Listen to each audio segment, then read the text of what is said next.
Many know Frank Millet as a famous artist and one of the prominent first-class passengers aboard the Titanic. But the full story of his life and the experience he faced during the sinking remains far less known.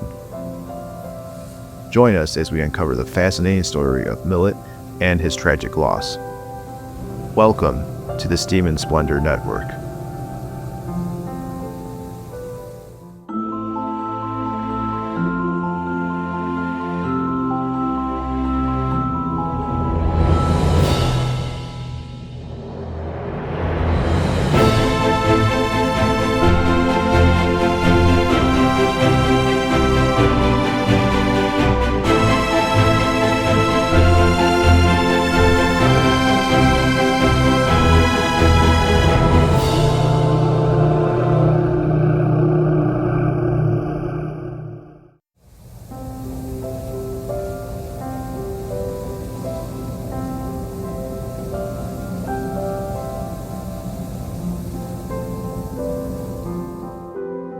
Francis David Millet, known as Frank to his family and friends, was born on November 3, 1848, in Mattapoisett, Massachusetts.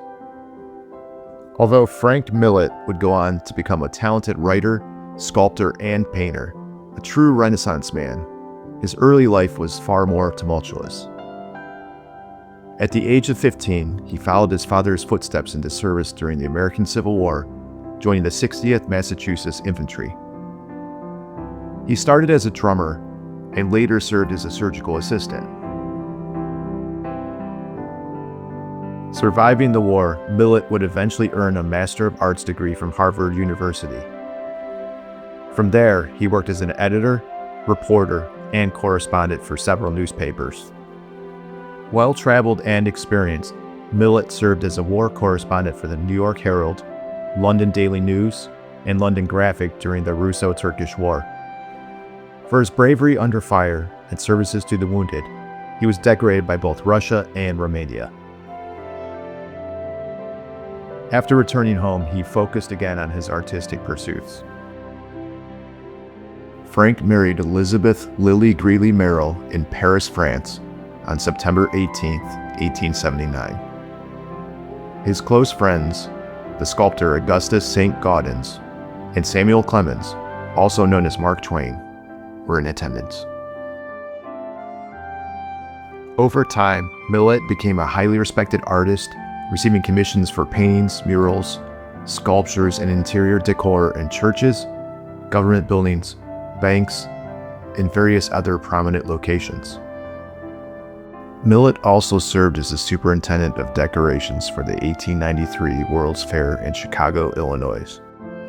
Known for its iconic White City, this World's Fair had a lasting influence on American architecture and the arts.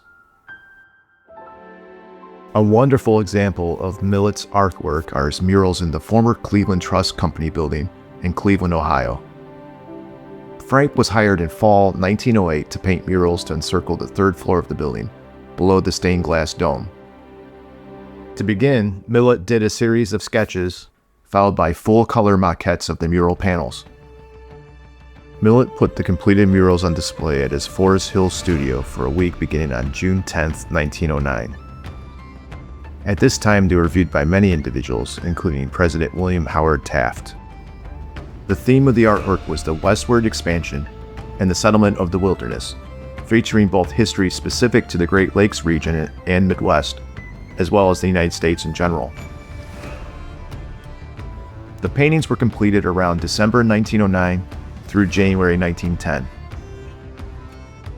Each painting, which is 5.5 feet by 4.5 feet, details historic events such as the French explorer La Salle on Lake Erie, Native Americans, and the settling of the region, all emblazoned in vivid colors which can be readily seen from the ground floor.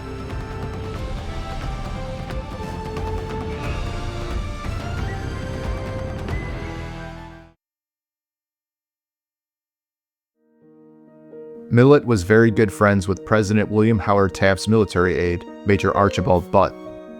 The two lived together in a mansion, the Oscar W. Underwood House, in the Foggy Bottom neighborhood, northwest Washington, D.C. Major Butt referred to him as my artist friend who lives with me. The living arrangement between Butt and Millet, combined with Butt's lifelong bachelor status, has led to persistent rumors suggesting that they were a couple.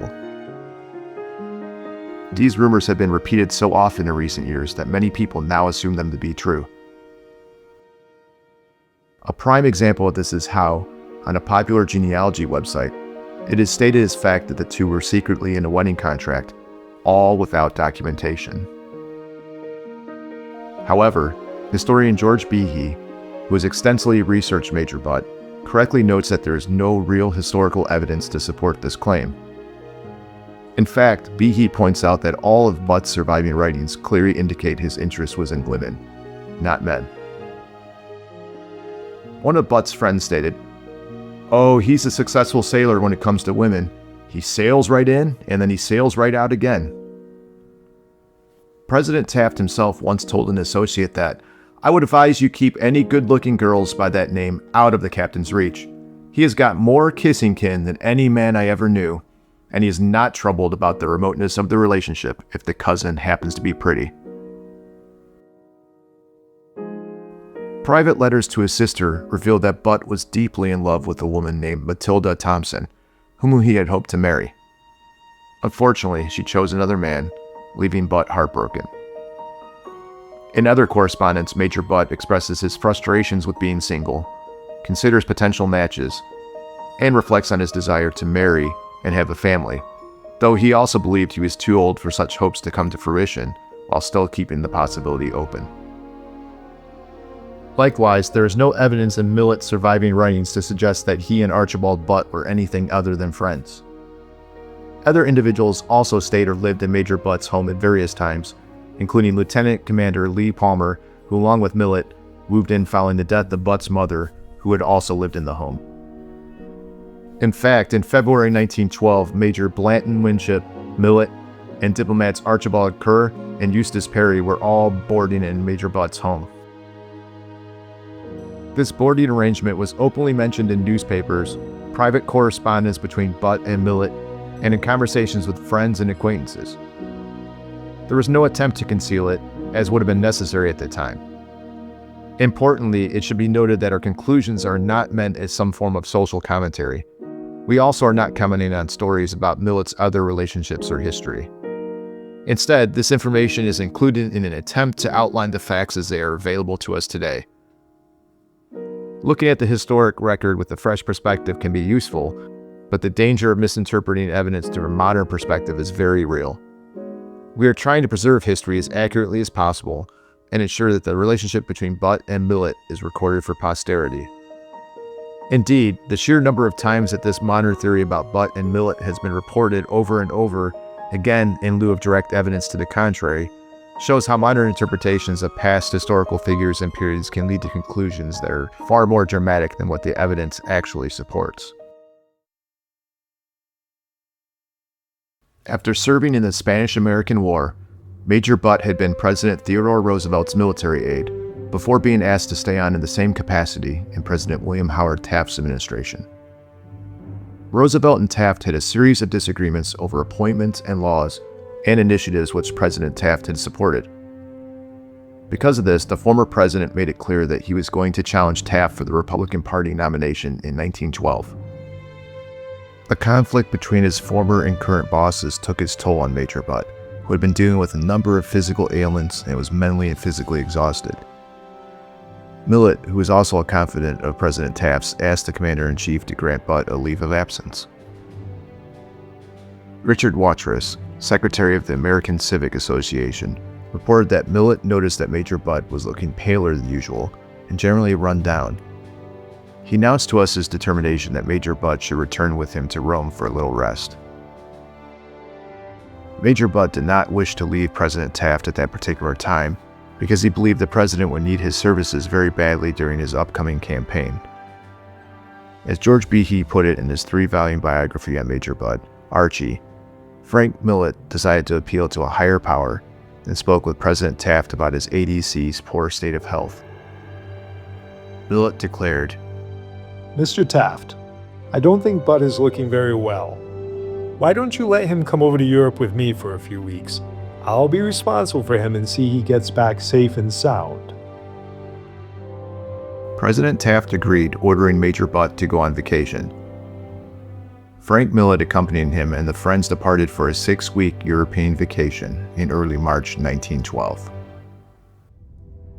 On February 23, 1912, Major Butt wrote to his brother Edward stating, "I will take the trip with Frank Millet, who lives with me and who has been put at the head of the American Academy at Rome, with a lovely villa which overlooks Rome, and he wants me to be his guest while there. He only returned from Rome 2 months ago and is now returning to take over some property which J. Pierpont Morgan is giving to the Academy, and he wants me to go with him." On March 2, 1912, Millet and Major Butt departed Hoboken, New Jersey aboard the 17,000-ton North German Lloyd liner SS Berlin, bound for Naples. During their voyage, Frank and Archibald Butt discussed how long they intended to remain abroad. George Behe wrote that while aboard, Major Butt wrote a letter to Secretary Hillis stating the following: "I want to come back by the Titanic of the White Star Line, which sails from Southampton on the 10th of April. On March 10, 1912, after Millet and Major Butt's party concluded a sightseeing tour of Gibraltar, Butt wrote a personal letter to President Taft. In it, he stated that, Millet and I have had a fine trip so far. Good weather, good food, and pleasant people. I am feeling particularly well and hope to return with sufficient vitality to be of some real service to you." After reaching Naples, Millet and Major Butt proceeded to Rome, where they lodged at the Via Aurelia atop the highest hill in Rome. Frank referred to the villa as the Pearl of Rome. George Behe records a moment of levity during their trip, stating, "During their joint sojourn in Rome, Frank Millet arranged for photographs to be taken of himself and his friend, and Archie inscribed his own name under the photo of Millet, while the artist did likewise under the likeness of his guest." Around March 26, 1912, Millet's wife Lily arrived at the Via Aurelia to assist her husband in getting the building ready for the American Academy of Art in Rome to begin operations there. Contrary to Major Butt's positive opinion of the trip, written shortly after they arrived, Millet wrote the following in early April: I have had a very unhappy time this trip, and the only bright side has been that Mrs. Millet has been here for a week. She is of great assistance to me and is working very hard. This is perhaps not surprising, considering that Millet only reluctantly agreed to the secretaryship position with the American Academy of Art in Rome. When he had departed Europe and returned to the United States the previous January, he had stated the following: After a good deal of cabling and writing, I, at the unanimous request of the Executive Committee, consented to take this position, painfully conscious that whatever talents I may have as a lieutenant do not in the least qualify me as to be the head of anything, and also quite unable to see how I can arrange my affairs, earn my living, and do this work.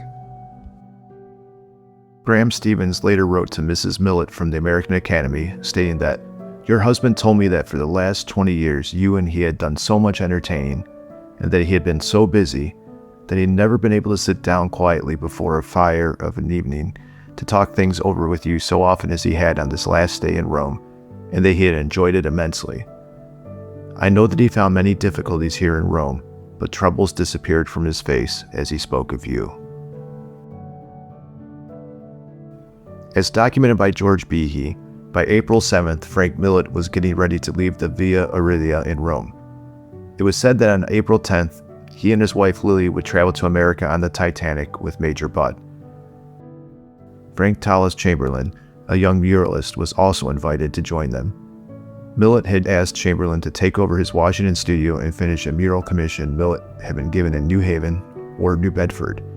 However, Chamberlain was busy completing his sculpture of the cupbearer and couldn't accept the invitation to travel on the Titanic. Before departing Rome, Frank had written a letter to his friend Daniel Burnham, expressing some optimism regarding his progress at the American Academy. We have an excellent class of men working at the Academy now, the best we've ever had. I have great hopes and expectation that it is to become more and more important as an educator. Indeed, I'm working hard as I can to carry out what I know to be McKim's ideas.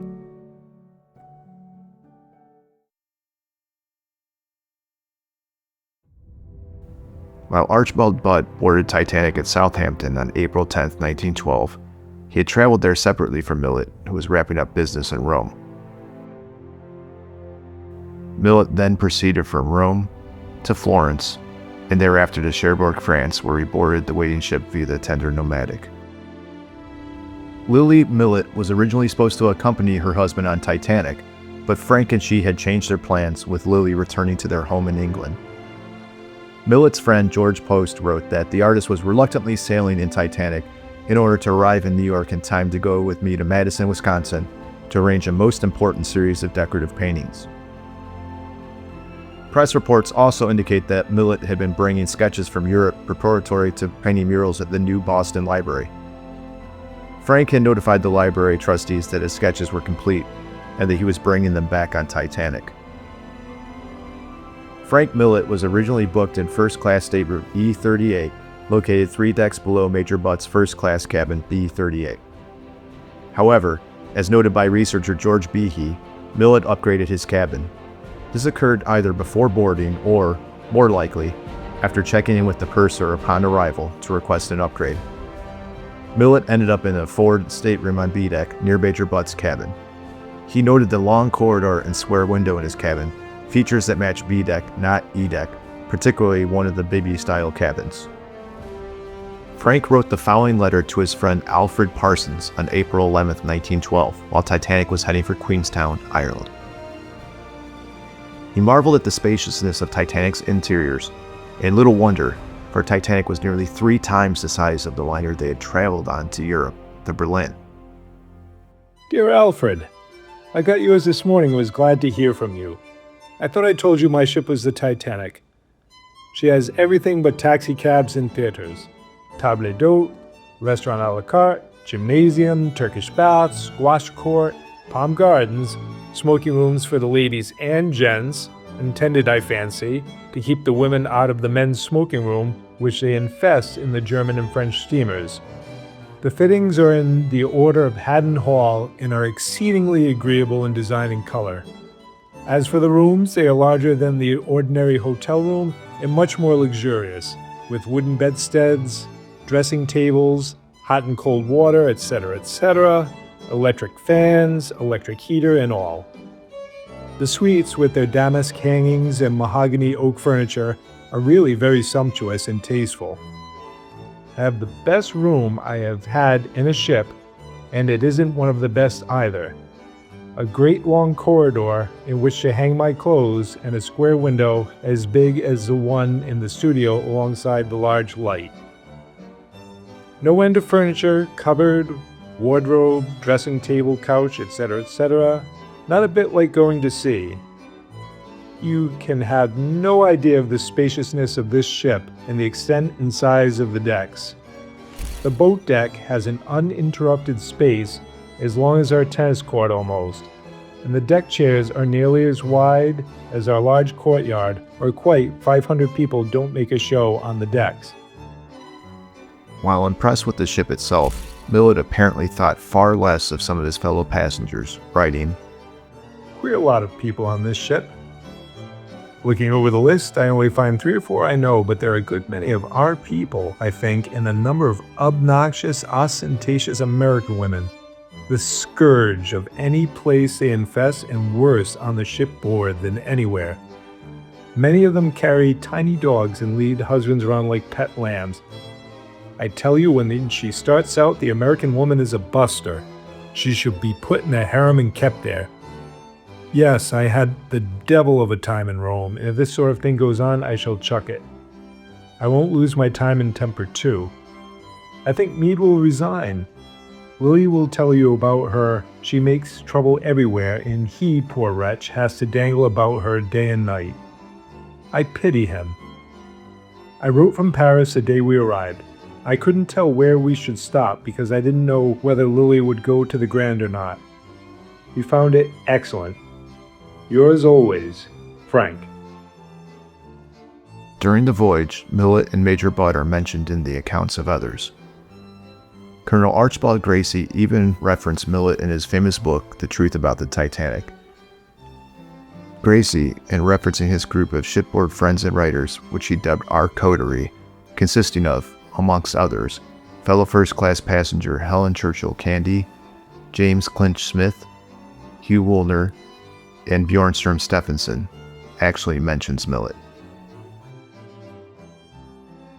From the palm room, the men of my coterie would always go to the smoking room, and almost every evening join in conversation with some of the well-known men whom we met there, including within my own recollections Major Archie Butt, President Taft's military aide, discussing politics, Clarence Moore of Washington, D.C., relating his venturesome trip some years ago through the West Virginia woods and mountains, helping a newspaper reporter in obtaining an interview with the outlaw, Captain Ance Hatfield, Frank D. Millet, the well-known artist, planning a journey west, Arthur Ryerson, and others. Saloon steward Frederick Dent Ray's testimony following the disaster indicates that he waited on Frank Millet, Major Butt, Clarence Moore, and Walter and Virginia Clark in the first-class dining saloon. On the evening of April 14, 1912, however, Major Butt did not join his friend for dinner. Instead, first-class passengers George and Eleanor Widener, along with their son Harry, hosted a private dinner for Captain Smith and a select group of passengers in Titanic's a la carte restaurant. Archibald Butt was among those invited to this exclusive gathering. Steward Ray noted in his testimony stating that Mr. Moore and Mr. Millet dined together about 7:30 and finished dinner about 8:15. Major Butt was not down because he was dining in the restaurant.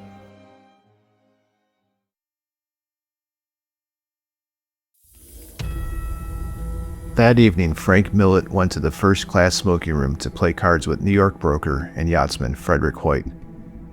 Major Butt was also in the smoking room playing cards with William Carter, Clarence Moore, and Harry Widener. According to George Behe, an unnamed survivor stated that Millet was playing cards up in the smoking room when the iceberg struck the ship.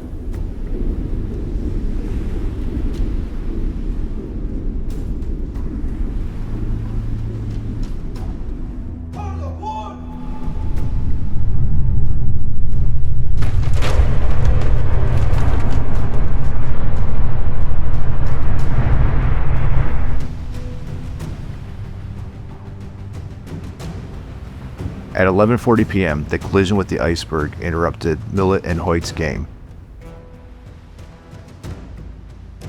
They paused, and Frank went up to the boat deck to inquire about the situation.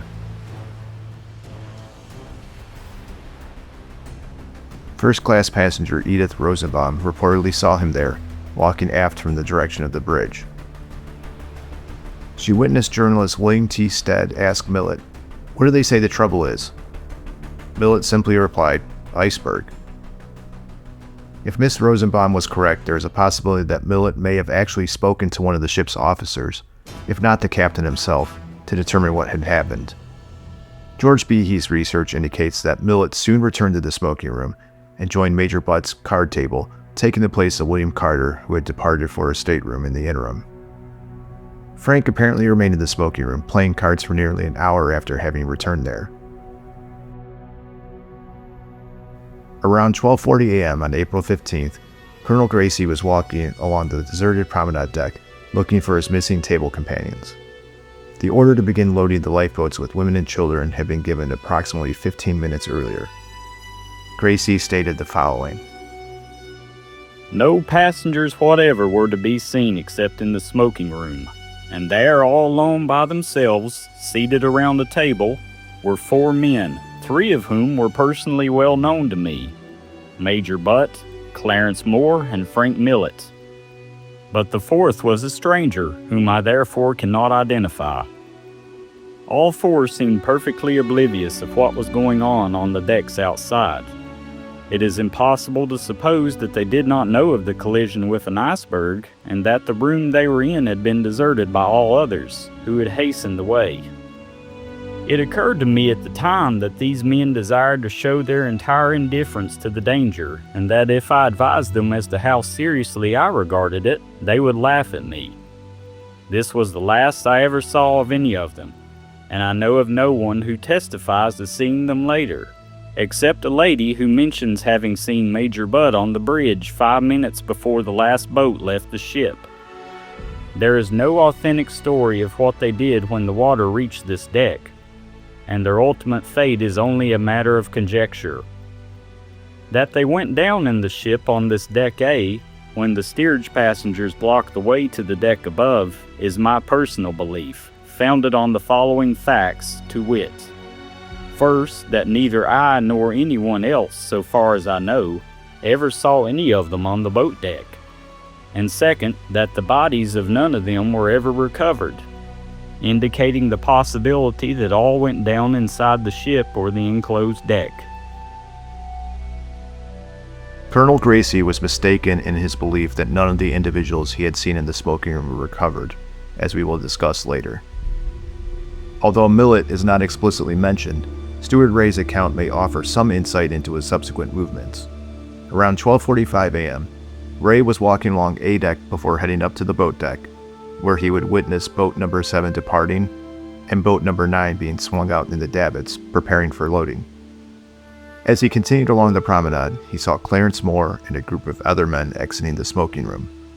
While Ray does not mention Millet by name, it seems likely that he was among the individuals in Moore's group. Conclusions on Frank's movements after this point can only be speculative. In his 3-volume biography of Major Butt, George Behe notes that while Millet was dressed in a tuxedo for dinner, his body was later found wearing a knitted vest. This detail comes from the 1938 unpublished manuscript Frank Millet, A Versatile American by Hilda Millet Booth and John Parsons Millet, which likely draws on information shared with Millet's family. Behe speculates that after leaving the smoking room, Frank returned to his stateroom and swapped his tuxedo vest for a heavy wool vest that his wife had knit for him. Where Millet went next is unknown. However, it is clear that at some point following his return to his stateroom, Frank went back up to the boat deck.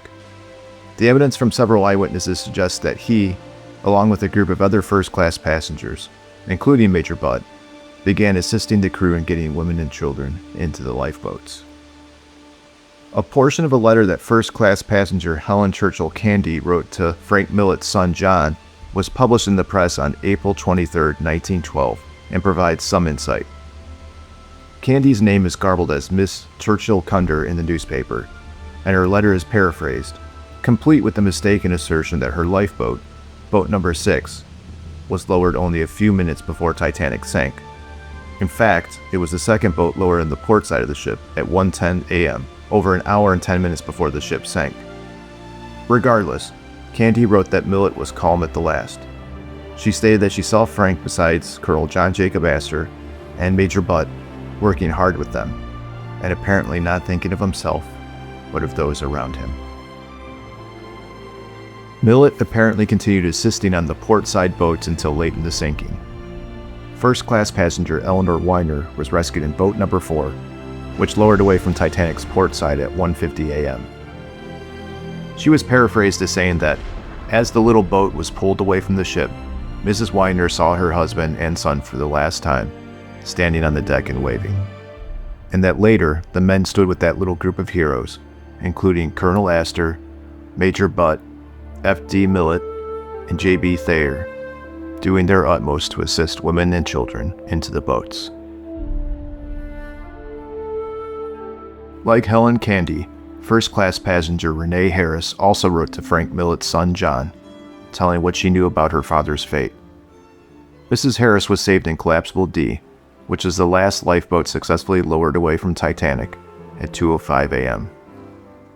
At this very late stage of the sinking, just 10 minutes before water reached the boat deck, she caught a glimpse of Frank. She said that he wore the same smile she had been accustomed to him displaying since boarding the ship. I remember well when I was in the lifeboat. I looked back to the ill-fated ship and saw Mr. Millet waving to some women in another boat. I could not mistake his genial smile. It was a sad farewell, but it was characteristic of a brave man. Mr. Millet was with Major Butt and Colonel Astor, helping to lift women into the lifeboats. He was no less of a hero than they. He did more than his share in saving the women, and is one of the real heroes of the disaster. First-class passenger Frederick Hoyt, who Frank had played cards with earlier that evening, corroborated Renee Harris's account. Hoyt helped his wife Jane towards Collapsible D as it was loading. There, he saw Frank helping women into Collapsible D with a smile on his face. Millet obligingly helped Mrs. Hoyt into the lifeboat. As he did so, she asked him, "Have you any message, Frank?" Millet responded, Give my love to Lily and to all of my friends. By this point, it was clear that Frank knew time was growing short, and it was very unlikely that he would survive. It was later reported in the press that first-class passenger Alice Silvey, whose husband William Silvey had perished in the disaster, learned that her husband, with Major Butt and F.D. Millet, were left standing together when the last boat left the ship. In some survivor accounts, Clarence Moore was mentioned as being with Major Butt at the end, so it was likely that he was present in this group as well. What happened to Millet following the sighting is unknown. However, it is likely that he, along with Major Butt, ended up in the water near each other as Titanic's bridge plunged under. There is some evidence that a man in a military uniform approached the upturned Collapsible B as survivors scrambled aboard it. It is entirely possible that this individual was Archibald Butt. If so, it is possible that Frank Millet, if he had not already been killed by the falling forward funnel, managed to stay near his friend, ending up near Collapsible B. But it is truly impossible to say.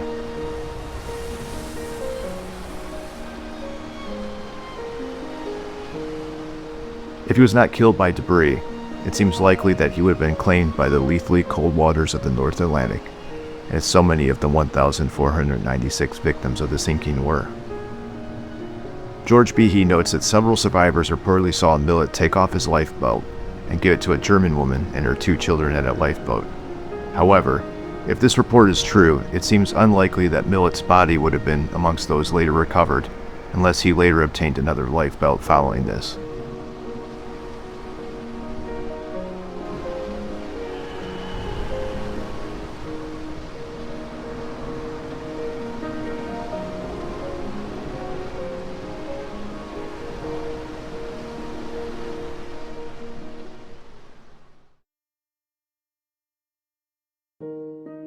News that Titanic had sunk, even before the scale of the disaster was apparent, shocked those back on shore. Historian Henrik von Loon recalled the following about the news of the tragic events. "I happened to be at the Cosmos Club on Monday night when the terrible news came, and when the story spread that only 700 people were saved. And I shall always remember, too, after the first silence, one man said, 'Then we've lost Millet.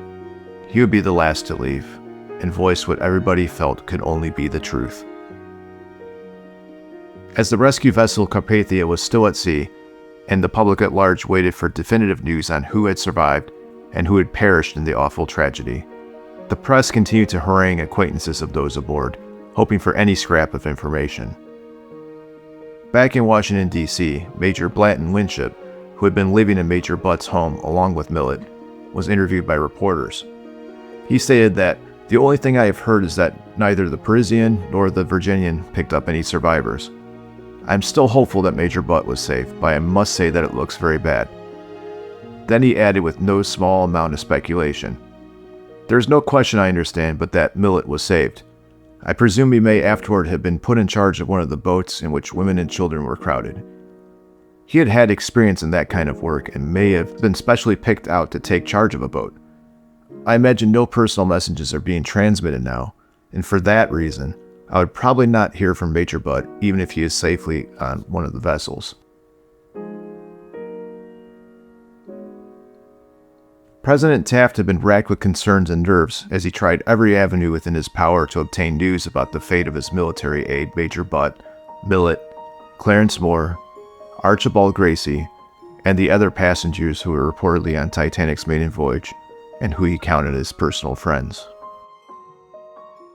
When the rescue ship RMS Carpathia reached New York on April 18, 1912, and news spread that Major Butt and Frank Millet had not survived, their families and acquaintances were devastated. Major Blanton Winship stated, in contradiction to his earlier optimistic statements, that I knew that Butt and Millet had gone down the moment I had heard the Titanic had foundered. Of course, it's a great blow to all of Butt's and Millet's friends, but we realized that men like them would have had no alternative but to go down with this ship. They were men, that's certain. He also stated that I've known Butt and Millet intimately since the beginning of the Spanish-American War. Frank Millet was a lovable character, a very able man, and a true friend. On April 19, 1912, President Taft issued a heartfelt statement which read, in part, Major Archie Butt was my military aide, and that he was like a member of my family, and I feel his loss as if he'd been a younger brother. Although Frank Millet's family knew he had perished, they were desperate for any news about their beloved family member. Frank's brother, J.B. Millet, even went so far as to contact White Star Chairman J. Bruce Ismay to inquire if he had any information about what happened to Frank. Despite enduring constant criticism and scrutiny for surviving the disaster, and with the American inquiry into the sinking already underway, Ismay took the time to respond on April 25, 1912. My dear Mr. Millet, for your very kind letter, please accept very sincere thanks. I regret extremely I had not the pleasure of meeting your brother, and am therefore unable to give you any information in regard to him. May I take this opportunity of expressing my deep sympathy with you in the loss you have sustained, and I would also like to say that I am not in any way responsible for the truly dreadful disaster which, God knows, if it had been possible, I would have done anything in the world to avert. We had the finest ship in the world, and appointed as her commander a man in whom we had absolute confidence. Why people tried to make me responsible for the horrible disaster, I cannot imagine. The last week has been a horrible nightmare to me, and I cannot yet realize the Titanic has gone. I can only hope God will give me strength to see the matter out to the end. I am having a truly awful time. I would again express my most heartfelt thanks for your kindness in writing me. Yours, very sincerely, Bruce Ismay.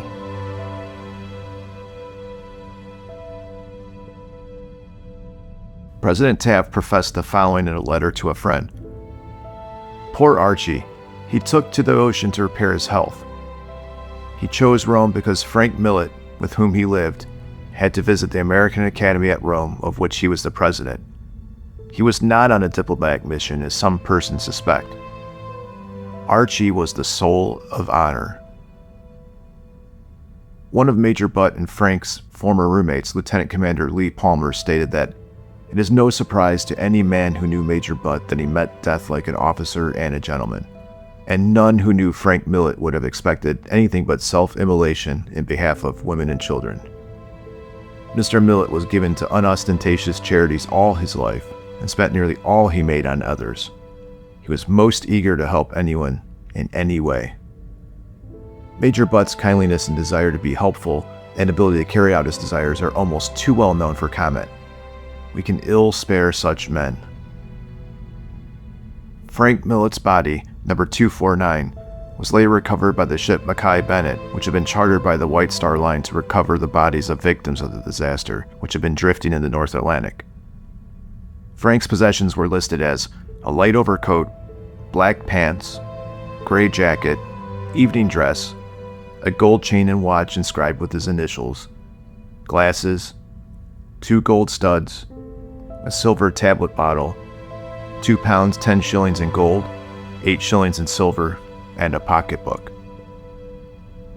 The bodies brought ashore in Halifax by the Mackay Bennett's crew after it arrived in port on April 30, 1912, were placed in the Mayflower curling rink at the edge of town, where they were laid out for viewing and identification. Frank's son Lawrence confirmed the identity of his father as it lay amongst the rows of bodies. He stated that his face was calm and there were no signs of violence to it. This suggests that Millet likely died from hypothermia rather than being struck by debris. Frank's son Jack stated, "We are so used to long absences that I cannot quite get used to thinking that we shall never see him again." While Millet's body had been recovered, Archibald Butt's, unfortunately, was not. A train transported Frank Millet's body from Halifax to Boston in the care of his son Lawrence. The body of fellow first-class passenger Richard F. White was transported on the same train as Millet's. As the coffins were taken off of the train, a throng of men and women stood by silently with their heads uncovered. Millet's funeral services were held on May 2, 1912, in the chapel of Mount Auburn Cemetery. A large floral piece from President Taft was placed on the coffin.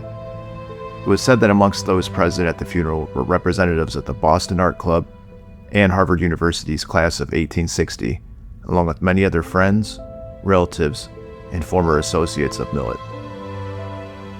The services were read by Reverend Charles E. Park of Boston. The body was then cremated, and the ashes were taken to East Bridgewater, where a service was held in the First Unitarian Church prior to his ashes being interred in the family plot. Major Archibald Butt, despite his body never being recovered, was also given a memorial service on May 2nd. It was held in the Butt family home, with 1,500 mourners, including President Taft, attending. Taft spoke at the service saying the following: "If Archie could have selected a time to die, he would have chosen the one God gave him. His life was spent in self-sacrifice, serving others. His forgetfulness of self had become part of his nature. Everybody who knew him called him Archie. I couldn't prepare anything in advance to say here. I tried, but couldn't. He was too near to me. He was loyal to my predecessor, Mr. Roosevelt, who selected him to be military aide, and to me, he became as a son or a brother." A second ceremony was held in Washington, D.C. on May 5, 1912. At that service, President Taft broke down and wept, bringing his eulogy to an abrupt end. In addition to the funeral services, a memorial fountain dedicated to both Butt and Millet was erected near the White House in Washington, D.C. The construction was authorized by a joint session of Congress and was completed in October 1913. It was the first memorial built on the ellipse. Presidential Secretary Charles Hillis described the reason for the building of the fountain. It has been suggested, and this suggestion has the approval of the President, that an enduring memorial be erected on public grounds in Washington to the memory of Major Archibald W. Butt and Mr. Frank D. Millet. It is believed that they were the only officers of the United States who went down with the Titanic. Together they gave up their lives that others might live, and it seems fitting that a memorial be erected to them jointly. Frank Millet's death was a profound tragedy. He was not only deeply missed by a family who still needed him, but also by the world, as he was a man of remarkable intellect, with considerable literary and artistic talent. Had his life not been tragically cut short, he would undoubtedly have made additional lasting contributions to art and culture, both in the United States and abroad. His wife Lily continued on, living for more than 20 years after his passing. Shortly after Frank's death was confirmed, a newspaper article was published detailing the mementos that he had left behind at the Via Aurelia, which would become the future home of the American Academy in Rome. Among Frank's personal belongings was a bust of himself, created by Albin Posesek.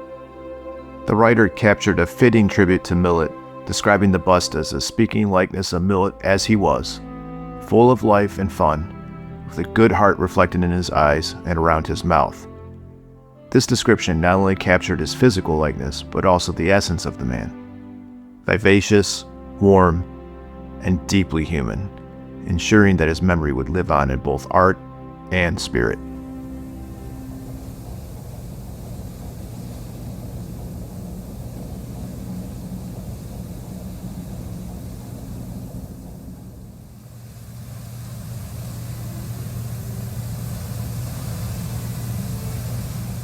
A special thank you to our supporters on Patreon: Nikki Chan 92, Evan Fleming, Lucas Sidlowski, Bluebird Nut, Mark Gegenheimer, Martin Cahill, Maximilian Metcalf, Rachel Warner Sanchez, and Snow Monkey.